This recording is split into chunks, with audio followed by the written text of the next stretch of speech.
Océan FM à Cotonou, écoutez chez nous ce que vous ne trouverez pas chez les autres. Bonjour chers tous, ce matin nous allons conjuguer au passé l'émission Océan Actu de cette semaine. Notre invité de ce matin c'est Jidas Aïzanon. Il nous parlera de son départ de l'UDBN pour l'Union progressiste. Et au cœur du débat, on s'intéressera au cas de grossesse en milieu scolaire qui ne baisse pas toujours. Passons donc au point matinal. Et au point matinal de ce jour, nous avons trois invités. Il y a Jidas Aïzanon qui est déjà en studio. Jidas Aïzanon, bonjour. Bonjour, cher ami. Vous êtes acteur politique, il faut le préciser. Nous allons parler avec vous donc de votre ralliement à l'Union progressiste. Il faut le préciser, vous étiez membre de l'UDBN et donc à un moment donné, vous avez donc changé de cap. Nous allons en discuter tout à l'heure. Et aussi, nous sommes en studio avec mes deux confrères, il faut le préciser. Nous avons Mélie Doguimou, dont je parlais tout à l'heure parce que sur sa page Facebook, elle dit qu'elle sera donc cabrée donc sur la radio de Bordamé. Il faut le dire. En tout cas, la RAC a fait son boulot. Nelly Doguin, bonjour. Bonjour, bienvenue. Bonjour, ces auditeurs de Océan FM. Merci à vous donc de faire le déplacement d'Akwapa. Dangui est à côté de vous, l'homme de la maison, il faut le dire, le rédacteur en chef du quotidien Le Matinal, Gabin Goubi, bonjour. Oui, bonjour, bienvenue, bonjour aux auditeurs qui nous suivent. C'est toujours un plaisir de vous avoir pas ici en fin de semaine, il faut le dire, les vendredis, vous venez avec votre fougue, le peinture que vous avez, avec ça donc nous décryptons l'actualité. Nous allons donc passer à cette question de l'UDBN et de l'IP avec Jidas Aïzanon. La semaine passée, il faut le dire, Gilles Léon Kitty était donc notre invité. Vous avez proposé entre-temps à ce que l'UDBN rallie les autres blocs, l'Union progressiste ou le bloc républicain. Lorsque la question a été posée à Gilles Léon Kitty, il dément, il dit vous n'avez fait aucune proposition. D'ailleurs, si Luc Koubamedou est avec nous, nous allons donc passer l'audio, ce qu'il a dit ici, ses propos, et vous allez écouter et nous revenir. Je suis au moins informé de propos, de démarches suffisamment abondants venant de M. Aïzanon, qui voulait plutôt que l'UDBN se montre complètement indépendant. C'était sa ligne. Il a milité plutôt pour que l'UDBN, à la limite, c'est en des termes à peine voilés, c'est à croire qu'il voulait même pousser l'UDBN dans l'opposition. Parce que pour lui, nous sommes vous n'avez pas dit, non, je dis, ici, à la limite, non. Les choses dans la transparence et la clarté. Je vous dis dans la transparence. Bon, d'accord. Alors, lorsque Jidas Aïzanon dit par exemple que pour que l'UDBN puisse exister, se fait valoir dans cette réforme du système partisan, il faut que l'UDBN regarde non pas les intérêts à trouver dans un soutien trop fort au chef de l'État. Il faut plutôt, par exemple, montrer de l'indépendance et tirer à boulet rouge sur les autres partis et surtout le bloc républicain et l'UP. Les deux blocs que vous avez en tête lorsque vous parlez de suggestion pour aller vers les blocs, c'est pas BR et UP. Bon, donc, est-ce que quelqu'un peut vouloir que pour que l'UDBN survive, il faut qu'il tire à boulet rouge sur ces deux partis, d'accord? Et c'est la présidente qui jouait plutôt au sapeur-pompier, essayait donc de canaliser ses ardeurs. Jidas Aïzanon, voilà les précisions à vous suivre, en tout cas à vous lire dans le quotidien Le Matinal quand cette affaire de fusion est arrivée. On a pensé que vous étiez donc un prophète, vous avez annoncé donc cette fusion, mais à la fin des comptes, avec ce que Gilles Léon Kitty a dit, c'est comme si vous étiez un usurpateur de titre de prophète de la fusion, Jidas Aïzanon. Merci pour l'honneur que vous me faites de m'inviter sur votre plateau. J'avoue que j'ai beaucoup d'amitié, n'est-ce pas, dans la maison, mais c'est la toute première fois que je suis invité à une émission. Pourtant, ça fait des amitiés de longue date. C'est donc très à l'aise et très honoré que je réponds à cette invitation. Je tiens au passage à vous féliciter pour le brillant travail que vous faites. Je suis Océan FM à distance. Je discute beaucoup avec beaucoup de gars brillants dans la maison et vous faites votre travail avec beaucoup de passion. Oui, monsieur. Je tiens à préciser d'entrée de jeu que Gildas Olusegun Aïzanon, je ne changerai pas d'un iota. Je ne suis pas venu et je crois que cela devrait être clair pour répondre en principe à quelqu'un. Si j'avais su que la démarche était pour venir répondre à mon ami et frère Jules Léon Kitty, peut-être que je déclinerais. Non, mais c'est de la même façon. Ici nous gérons les choses avec la contradiction nécessaire qu'il faut, parce que c'est de cela que jaillit, je dirais, que puisse jaillir la lumière nécessaire. Et donc, il faudrait que les auditeurs auditrices aient la lumière sur cette contradiction-là en la matière. Vous savez, la presse a de la mémoire. Et c'est parce que la presse a de la mémoire qu'à l'occasion donc de cette belle initiative que nous avons saluée d'ailleurs, de la fusion de notre ancienne formation politique avec le bloc républicain, nous avons salué la démarche, mais il a plu à certains organes qui avaient suivi les débats en 2018 et qui nous connaissaient personnellement, qui nous ont vu aussi nous démarquer d'un certain nombre de positions. Il lui a plu de revenir à nous pour nous dire finalement que la position que nous défendions, finalement, notre ancien parti politique a rejoint cette position-là. Je peux comprendre que ça embête aujourd'hui. Je peux comprendre que Gildas Olusegun Aïzanon, qui ne parle plus le même langage politique que l'UDBN, ça embête qu'on dise qu'un jeune cadre avait prédit des choses dans le temps et que ça ne... finalement, l'histoire lui donne raison. C'est embêtant, je comprends cela. De façon très claire. On peut chanter ce qu'on veut, on peut faire le tour des organes de radio pour dire des choses. La vérité est têtue. Gildas Olusegun Aïzanon était jusque-là le porte-parole du parti UDBN qui existait avant la réforme de 2018. Et déjà, parce que nous ne partagions pas, nous avions en fait des inquiétudes sur le fait que cela risquait d'être interprété comme de la défiance, nous l'avons dit, vis-à-vis du pouvoir politique en place, que de faire autre chose que ce que souhaite le patron de la majorité présidentielle, qui est le président. Gildas Aïzanon, nous vous comprenons sur ce plan-là. La question qui se pose aujourd'hui, c'est cette proposition de fusion. Est-ce que réellement vous l'avez proposée? Parce que Gilles Léon Kitty dit niet, que vous n'avez fait aucune proposition à la matière, mais dans le quotidien, le matinal, dans votre je vous demande d'aller vers d'autres responsables qui ont quitté le parti, rien qu'à cause de cela. Vous savez, jusqu'au premier jour du congrès, je dis le premier jour du congrès de 2018, on peut remonter aux archives de l'UDBN si les archives sont bien conservées. Gildas Olusegun Aïzanon, devant les militants, a encore pris la parole en tant que secrétaire général adjoint porte-parole du parti pour dire toute sa méfiance vers ce qu'on s'apprêtait à faire. C'est-à-dire quoi? Je suis resté opposé à la démarche jusqu'à 3-4 jours du congrès. Quand finalement je me suis dit, ça risque d'être perçu comme du pédantisme, que de vouloir quelque chose et de ne pas se ranger du côté que veut la majorité du parti. Avant de venir finalement au congrès, j'ai réuni les miens à Parakou. Et c'est connu. Je leur ai dit que je ne pense pas que ce soit le chemin à suivre. Ça aussi, ça existe, des gens sont là pour le témoigner. Et quand je suis arrivé, pour l'histoire, au premier jour du congrès, c'était un vendredi, j'ai encore pris la parole pour dire ce pourquoi nous nous engageons aujourd'hui, qui s'impose à nous comme une solution. J'ai des doutes. Non, pas que nous n'en sommes pas capables, mais notre organisation ne nous permet pas de résister face aux verrous qui sont aujourd'hui prévus. Donc vous n'avez aucune prétention donc de pousser l'UDBN dans l'opposition? Je n'ai aucune prétention de pousser l'UDBN dans l'opposition, mais, et c'est là où je peux comprendre cette démarche très peu gentille, n'est-ce pas, de vouloir faire passer Gildas Olusegun Aïzanon comme opposant. Ça ne peut pas marcher, ça ne peut pas coller, parce que celui pour qui nous travaillons connaît très bien Gildas Olusegun Aïzanon.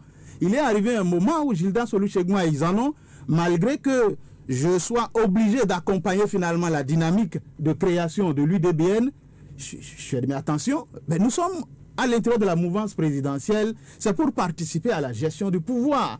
Nous ne pouvons pas continuer par chanter les mêmes choses si le président de la République ne nous appelle pas aussi à la gestion du pouvoir. Il va falloir, suivez bien mon analyse, il va falloir que nous soyons offensifs, que le président de la République ne regarde pas, par exemple, la bonne forme de la présidente du parti, qui, elle, a des moyens pour que les jeunes qui travaillent soient sacrifiés. Il va falloir que l'UDBN donne de la voix, il va falloir que l'UDBN montre sa ligne à l'intérieur de cette mouvance. On n'est pas obligé tout le temps de répéter les mêmes chansons que ceux-là. Ce n'est pas une ligne opposante. Ce n'est pas une ligne opposante, mais il fallait clairement, et je dis, je ne veux pas trahir un secret, mais si les gens veulent qu'on aille jusque-là, si les gens veulent qu'on aille, je ne le souhaite pas, parce que je respecte beaucoup la présidente Claudine Prudencio. C'est ma maman jusqu'à présent. Mais si on nous pousse à aller jusque-là, je vais leur rappeler qu'une autorité très importante de la République nous a reçus, la date est connue, et que le même problème que vous soulevez ici a été dit devant cette grande autorité de la République pour tenter de plonger Gildas Aizano, qui aurait accusé le BR et l'UP, qui profiterait des avantages du pouvoir dans le temps. J'insiste, je le dis, c'était ça la réalité. Ils étaient les seuls à l'Assemblée. Toutes les promotions politiques étaient dans ces deux grandes formations-là. Et moi, je défendais mon camp. Et l'autorité lui a répondu, vous faites un faux procès à Gildas Aizano. Je le connais depuis Parakou, je connais sa ligne, il a de la verve, il défend son parti, il faut faire de la voix pour vous faire écouter. Et je dis, si on me pousse à bout, je pourrais sortir le nom de cette autorité-là. Donc on se calme. Gildas Aizano, il y a mes deux confrères qui sont ici, je ne sais pas s'ils ont quelque chose à dire à propos. Il y a Gabin Goubi qui maîtrise bien parce qu'il était en studio avec moi la semaine passée, le vendredi passé. Gabin Goubi, voilà ce que dit Gildas Aizano.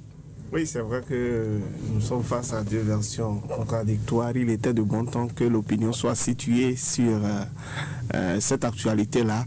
Et maintenant, n'allons pas nous éterniser dessus. C'est vrai, je vous ai suivi avec beaucoup d'intérêt, beaucoup d'attention. Mais est-ce qu'on peut lier aujourd'hui votre démission, votre départ de l'UDBN au fait que vos appels, vos prises de position dans le temps n'étaient pas suivis par la majorité? Mais est-ce qu'une seule fois, dans la communication qui nous a caractérisés, nous avons lié cela à ce fait seulement? Nous sommes allés sur un plateau de télévision, n'est-ce pas, pendant que nous venions fraîchement de marquer, de prendre nos distances vis-à-vis de l'UDBN, nous avons dit que nous ne battrons pas campagne et nous avons dit que nous par rapport au fait de ne pas battre campagne, l'ex-porte-parole de l'UDBN a soutenu sur ce plateau que c'est parce que votre positionnement ne vous arrangeait pas à l'époque. Votre positionnement vous avez pris distance, vous avez dit que vous allez prendre distance malgré que vous étiez positionné. J'en viens. Ça faisait partie aussi des raisons que nous dénoncions comme dysfonctionnement. Il n'est pas possible qu'à l'intérieur d'une formation politique se respecte, le secrétaire général adjoint, porte-parole du parti, il n'est pas possible qu'on aille cuisiner un positionnement et qu'il soit mis totalement à l'écart et qu'on vienne lui placarder ça au visage. Est-ce que vous ne reprochez pas des choses à l'époque? Reprocher quoi? Ce qu'on me reproche justement, ce sont mes élans trop indépendants dans les analyses. Ce fait partie. Non, ce sont mes capacités à ne pas être d'accord parce que c'est pas parce qu'on a de l'argent et qu'on crée un parti que cela veut dire que les jeunes qui vous entourent n'ont pas le droit de vous faire voir les choses autrement. Non. Là, vous vous en prenez à la présidente du parti. Non. Un certain nombre de dysfonctionnements sur cette chaîne de télé. Vous savez, ça me gêne. J'ai chéri l'UDBN. J'ai porté l'UDBN, j'ai cru en cette formation politique et j'ai cru au projet politique, n'est-ce pas, de la présidente qui voulait vraiment faire du leadership féminin. C'est un idéal noble. Mais entre cet idéal noble et la réelle politique, à des moments donnés, il nous faut regarder notre situation en face et nous dire qu'il ne faut pas aller au suicide. C'était la position que Gildas Aizano, n'est-ce pas, défendait. Et quand vous voulez être un grand parti et que vous n'avez pas un ancrage au niveau national, les coordinations... Vous estimez que l'UDBN n'avait pas l'ancrage? Mais attention... Mais ils ont toujours défendu. Vous aussi, vous l'avez défendu. Je l'ai défendu parce que dans le rôle de porte-parole, voilà encore la loyauté. Voilà encore la loyauté. Publiquement, nous faisons tout pour porter le parti. Mais cela n'empêche pas qu'à l'intérieur, quand il y a des débats sérieux, on se dise les vérités à l'intérieur. Donc, face à ce dysfonctionnement, nous avons dit que nous ne pouvions pas continuer par mener un combat sans issue parce que l'échec était là devant nous. L'échec était là devant on allait tout droit vers l'échec. Nelly, dis-nous quelque chose à dire à propos. Bon, c'est la vie des partis politiques. Hein. C'est souvent pas facile pour la jeune génération de s'imposer, de faire passer son idéal. C'est souvent pas facile. On comprend, c'est vrai, quand on dit qu'il n'a pas l'ancrage national. C'est 2%. Hein?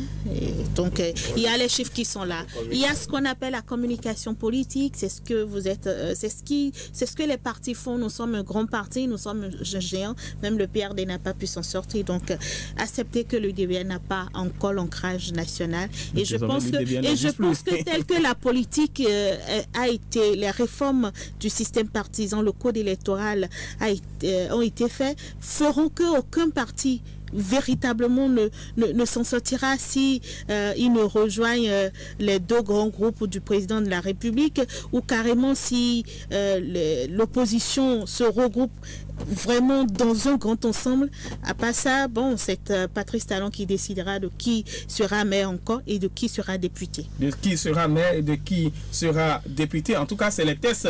Nous n'avons pas connaissance que c'est lui le seul maître du jeu. En tout cas, c'est la règle de droit qui s'applique. Et pour finir très rapidement sur cette, avec vous, pour qu'on puisse passer à un autre sujet, Gildas Aizano, mais pourquoi vous n'avez pas choisi de rejoindre le bloc républicain et que c'est l'Union progressiste que vous avez choisi, sachant que il y a l'UDBN qui était en train de préparer, en tout cas, une fusion avec le BN. Vous avez fui vos amis d'hier. En 30 secondes, pour couper court, je l'espère, à tout débat par rapport à cela, nous avons sorti des noms des députés que nous avons vus en 2018 pour tenter de ramener les responsables de notre parti politique, n'est-ce pas, sur la voie de la raison. Nous l'avons même dit publiquement et ils le savent. Et une des personnalités aussi n'est peut-être pas loin de Océan FM, puisque nous servions sous lui comme chargé de mission. Nous l'avons vu pour tenter de raisonner notre formation politique. Donc nous ne nous cachons pas par rapport à cela, on peut tout dire aujourd'hui. Et si l'UDBN pense que nous l'avons diffamé, mais qu'on saisisse la justice, par exemple, on saura qui est en train de faire dans du flou dans cette affaire. Mais pourquoi nous ne sommes pas allés au bloc républicain? Nous aurions pu aller au bloc républicain.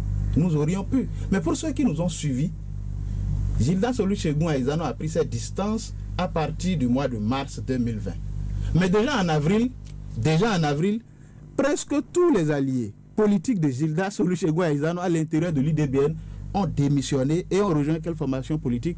L'Union progressiste. Cela veut dire qu'un travail avait été fait et Gildas Olusegun Aizano savait là où il allait, mais il fallait prendre du temps et montrer à tout le monde que ce n'est pas Gildas Olusegun Aizano qui manque de loyauté et que ce qu'il a dit finirait par se passer, c'est-à-dire l'UDBN ne pouvait pas tenir la route. L'UDBN ne pouvait pas tenir la route. Aujourd'hui, l'UDBN n'existe plus. Il faut le dire, il y a le porte-parole, l'ex-porte-parole, Gillian Kitty, qui a dit qu'il s'agit d'une fusion absorption et donc on ne parlera plus de l'UDBN. Nous allons passer donc au second sujet. Malgré les luttes, les cas de grossesse ne cessent de monter donc dans nos différentes écoles. Il y a le quotidien Les 4 Vérités qui avait donc sur sa page qui avait écrit hier: Bénin, 27 cas de grossesse enregistrés en milieu scolaire à Dango en 2021. Il dit ceci: 27 cas de grossesse ont été enregistrés en milieu scolaire dans la commune de Dango en 2021. Selon le secrétaire général de la mairie, Philbert Ouessou. Selon l'ABP, il a présenté la situation de la commune à l'autorité de tutelle lors de sa tournée statutaire mercredi 3 novembre. Nelly Doguinou, nous avons constaté qu'il y a l'éducation à la santé sexuelle et malgré le fait que nous avons toutes ces choses-là, il n'y a pas donc une baisse, je dirais, vertigineuse, il faudrait que je le dise de cette façon-là, des cas de grossesse en milieu scolaire. Qu'est-ce qui ne marche pas réellement, Nelly Doguinou? Ce qui ne marche pas, c'est l'hypocrisie générale qu'on fait autour de la sexualité, à partir de la maison, puis l'école, et après les églises et de façon générale la société. Nous entretenons une hypocrisie, nous entretenons un mensonge pour faire croire que nos arrière-grand-mères étaient tellement pieuses que nous, pour faire croire que la fille ou bien le garçon ne doit pas parler de sexe à 20 ans, à 15 ans, alors que nos grands-parents ou nos arrière-grands-mères étaient mariés de forte, surtout déjà à 14 ans, déjà à 16 ans. Remémorez-vous l'histoire, demandez, vous n'aurez pas une femme déjà à 20 ans qui n'est pas été déjà mariée et qui n'est pas déjà mère. Donc, il y a ce mensonge qui est entretenu et on fait croire que avant les filles étaient religieuses, on n'avait rien à leur reprocher, que la sexualité, on ne devait pas en parler, sauf si on est dans le mariage. Alors qu'aujourd'hui, à 18 ans, la fille est en terminale, Oui. Le garçon également, à 20 ans, elle est déjà à l'université. On ne parle pas de sexualité. On dit non, on se remémore un faux passé glorieux. Et comme ça, l'enfant, dans sa curiosité, exposé au monde de l'extérieur, exposé à la télévision et aujourd'hui encore à l'Internet, va découvrir ce qu'on lui cache. Donc, il va falloir, parce que le constat est là, les ONG en parlent, on en parle, la santé de la reproduction, mais le résultat est là parce qu'on continue de mentir pour dire oui, tu ne dois pas, vous n'êtes pas la bonne génération, nos aïeux, c'est un faux mensonge, c'est du mensonge. Et encore, cette hypocrisie doit cesser. Acceptons que l'enfant, dès qu'à un âge donné, les hormones réagissent. L'humain, c'est le jeu des hormones. À un âge, on va voir apparaître les caractéristiques sexuelles d'une fille. Et on doit pouvoir commencer par lui dire, voilà ce qu'il faut faire, voilà ce qu'on ne fait pas. La seule chose qu'on dit à l'enfant, mais si tu t'approches d'un homme, c'est grossesse.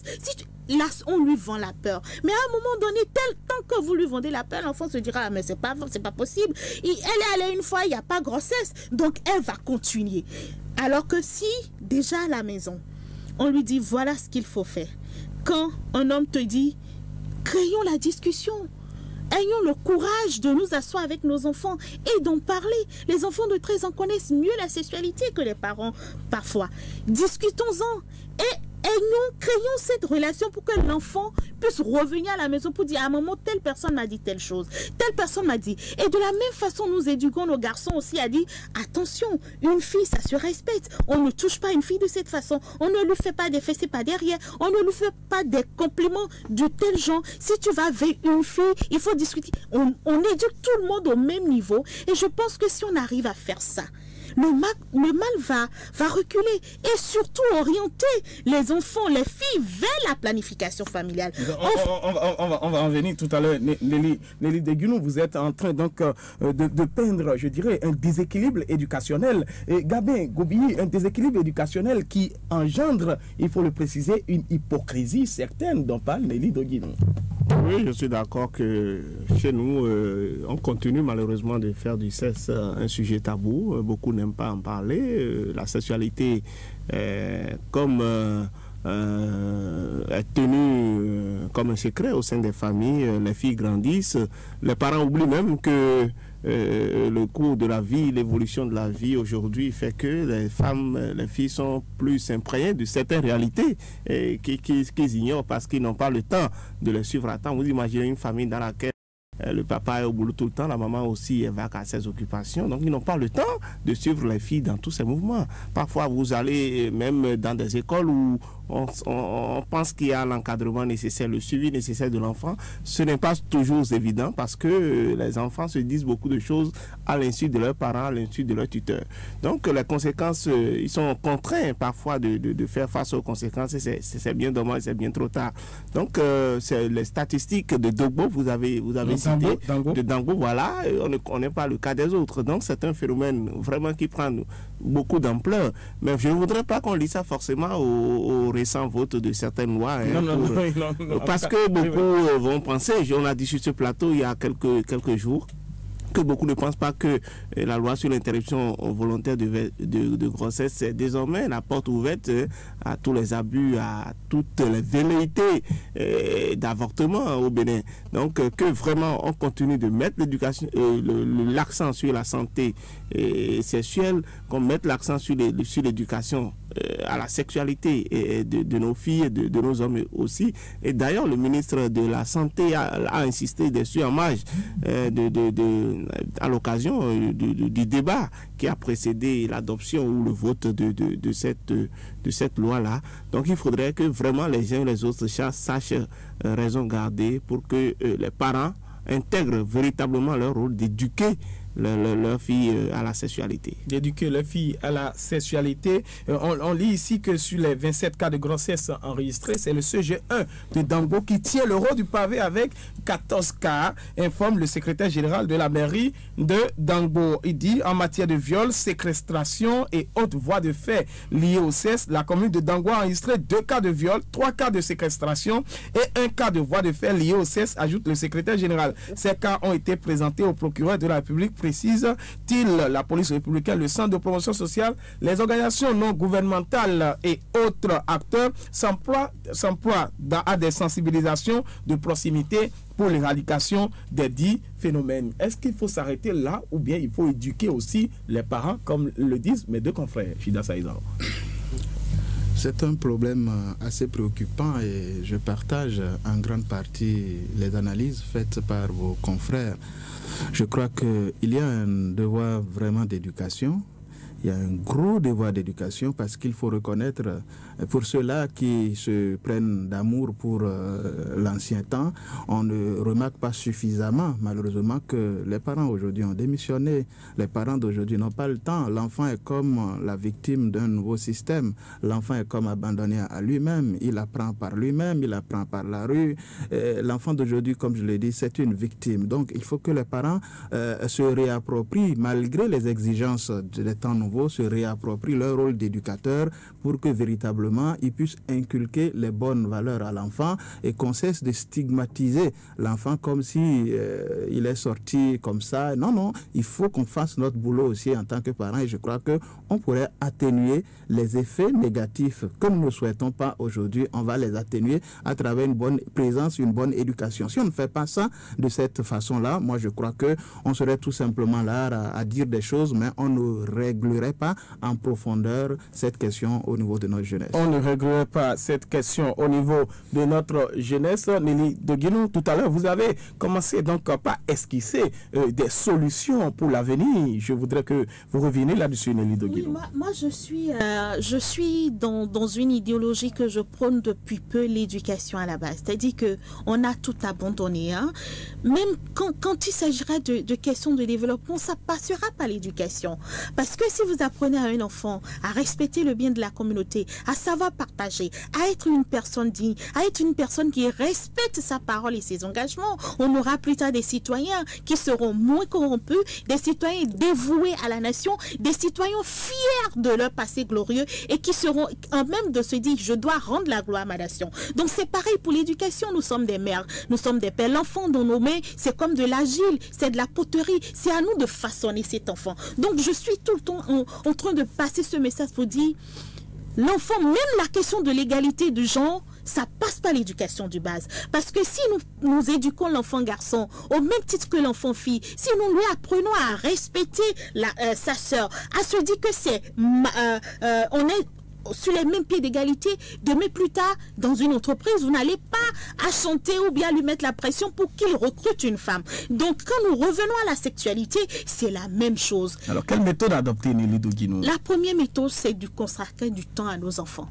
Aujourd'hui, le sexe à l'aide de monsieur ne peut plus suffire dans un ménage, dans un foyer. Tout le monde est parti. On laisse l'éducation à une fille, la noudou, qui elle-même ne sait pas en quoi éduquer. C'est elle qui va éduquer les enfants. Tout le monde est parti. Nous courons dans tous les sens et à la fin, nous avons des rejetons que nous ne serons pas fiers. Le bien-être des enfants, au moins, doit primer. Il faut qu'on ait du temps, qu'on trouve le créneau pour nous asseoir et parler avec nos enfants, créer cette relation fusionnelle avec eux pour savoir quel est son problème, quelle est sa personnalité et renforcer cet enfant. Et savoir que oui, la télévision est là, mais nous devons aussi limiter l'accès à la télévision. Quels sont les programmes que nos enfants ils ont les téléphones portables. Même les dessins animés, les autres font leurs vidéos ou bien leurs films en vendant des idées, en vendant des idéologies. C'est à nous de contrôler, de filtrer. Même si ton enfant a un téléphone portable, il faut quand même avoir l'autorité. À quel âge donner un Android à un enfant?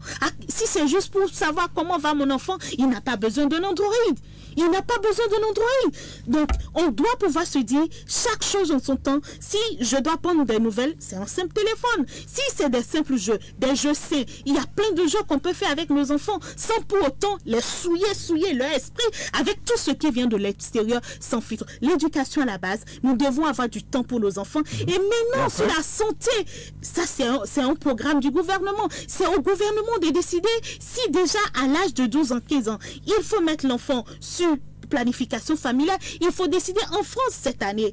Les pilotes sont donnés aux enfants quelques secondes, mineurs. Mais aujourd'hui, on tend la distribution aux femmes jusqu'à 26 ans parce qu'on se dit il faut donner du temps à la jeune fille pour qu'elle étudie. Là-bas, ils sont développés. Je ne refuse pas.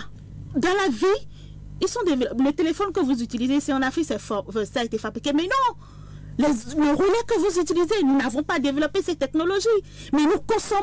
Dans ce que nous consommons, nous devons faire des tri qui nous conviennent, qui vont nous permettre d'aller de l'avant. Merci à vous, Nelly Doguinou.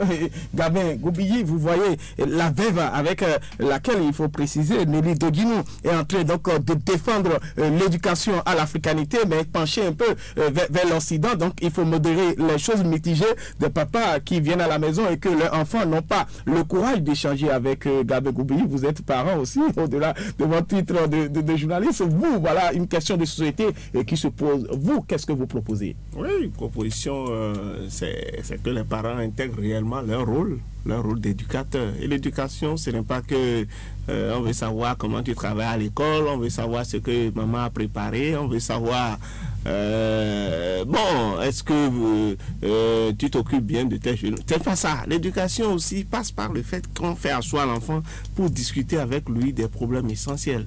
Et discuter des problèmes essentiels, il y a la question de la sexualité qui en fait partie.